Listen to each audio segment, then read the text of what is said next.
So, what car would I have purchased if I didn't purchase this E85 Genesis that I have today, right?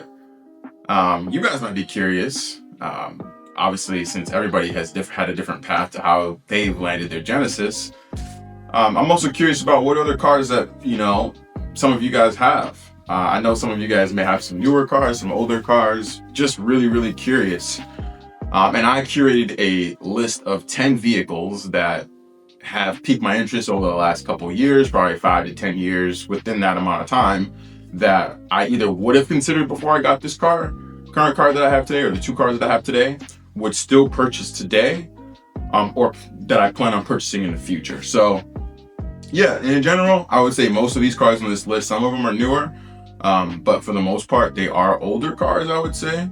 Yeah, they're older cars. I prefer older cars. I mean, the newer cars are extremely difficult to work on nowadays since everything is computer-based. I mean, you're running independent mechanics out of business. First of all, the corporations aren't paying the mechanics what they should, so the mechanics are forced to leave their jobs. Then the mechanics open up their independent shops, and you have those set of mechanics as well. And now it's getting to a point where it's like, to even do a brake job, you need a laptop, a Wi-Fi connection, a hotspot, and a passkey just to do a simple brake job, right? You can't even wrench on the car yourself. So it's basically removing the right for them to repair out of this, which is why I prefer older cars. They're generally a little bit easier to work on. They just work. There's no computer, there's no software in the background that is impeding my car. I mean, now when you buy a car, you have to figure out, like, what is the most expensive thing to replace? Is it going to be some chip? I can go on, guys. But anyways, let's get to my list, guys, of my mixture of older and newer cars that I would purchase. In no particular order. We'll start with some BMWs, guys. All right. So first is going to be an M550i xDrive. Now, I really like this car. I feel like it is like a mini M5. I don't really see too many of them often. And in general, they are pretty quick. I think they're about 550 horsepower stock, and you can just add some simple bolt-ons, downpipes, a tune, and the car's usually pushing 600-700 horsepower, which is nice, right? And can also be all-wheel drive. So I like that car. I feel like I don't see them too often, and when I do, it's usually just a nice sight. And it's similar. It reminds me, it's very synonymous to the Genesis, where it seems like it's more of a rare M type car. And it's not, I wouldn't say it's, any M8 or anything like that where you're going crazy with it, but it is a nice car that's, luxurious, and I would say in limited production. So definitely one of my top cars. M550i xDrive. Again, that's an automatic. Now, sticking with the BMWs, I also have to add an M6 Gran Coupe to my list. Now, the M6 Gran Coupe normally comes with 2 doors, but the Gran Coupe, so the M6 usually comes with 2 doors, but the Gran Coupe comes with 4. And it's also pretty quick too. So I like the M6 Gran Coupe. When I see it, it's got 4 doors. I feel like it's practical. It's also really fast. It's like 500 horsepower stock, and I've seen some people turning that up to 600-700 horsepower as well. I'm not sure how reliable it is. I think it's decently reliable, but I mean, for 30,000 or in that realm, I think it's a pretty nice car. Now, another car that I like is also I have to say, the G82 M2. G87 M2. I think it's G87. Yeah, I think it's G87 M2. The manual M2. So the boxy, ugly looking one. I like that one. It's like about 500 horsepower, I think, maybe a little bit less for something, 440, but it's a 6-speed and it's nice. I knew a guy that had one. It was a blue one. So I don't know. Whenever I see a manual M car, I like it. But I particularly like that because it's a newer M car, but it's also, it's a 6-speed, it's an M2, it's the design, like, it's not everybody's taste, but I like it. So I would definitely buy one for the experience, and I heard they're fun cars. Next car, guys. Subaru Forester XT.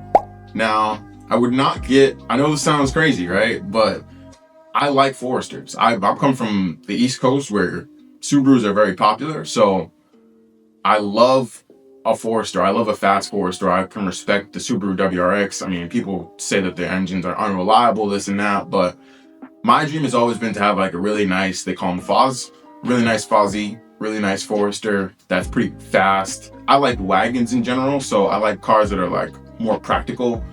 A sedan is nice, but you know, you're also going to see that I have like a CTS-V wagon, which is the next car. So anything that's like manual that is practical and also fast. And I also have the AMG E63S wagon on there as well, right?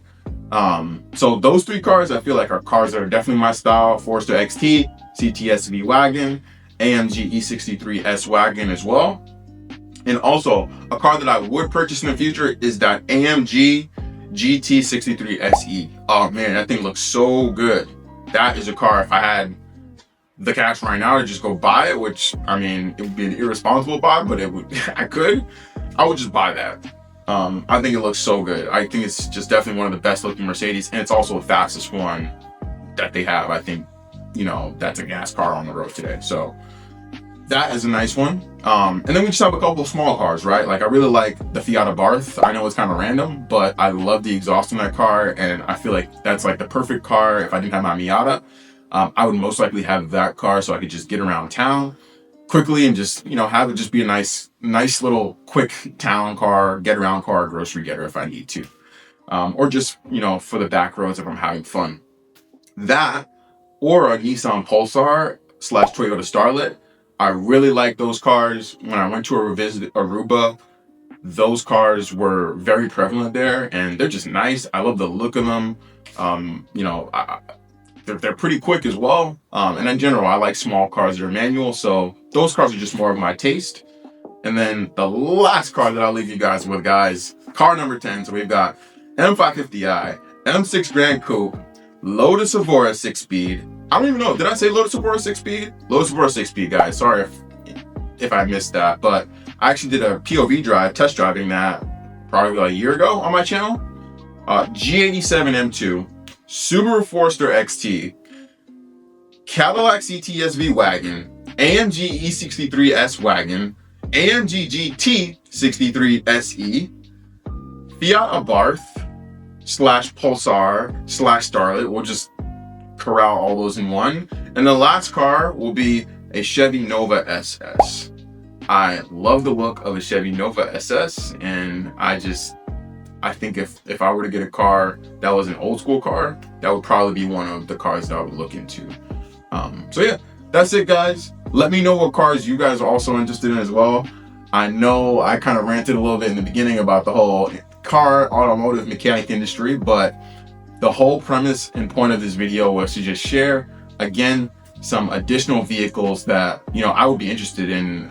Per se, I didn't purchase my, you know, 450 horsepower Genesis that I have today. If I didn't put all that money into that car, which has been quite a decent amount of money and time and effort, you know, what would I purchase? So let me know, drop a comment below, you know, some of the cars you guys have, some of the cars you guys may be thinking of building, purchasing. Make sure you guys don't forget to hit the subscription button, that red button, like the video, it's free, hit the bell to notify when I drop more content. And yeah, I hope you guys have a great rest of your week, and I'll catch you guys in the next video. Deuces.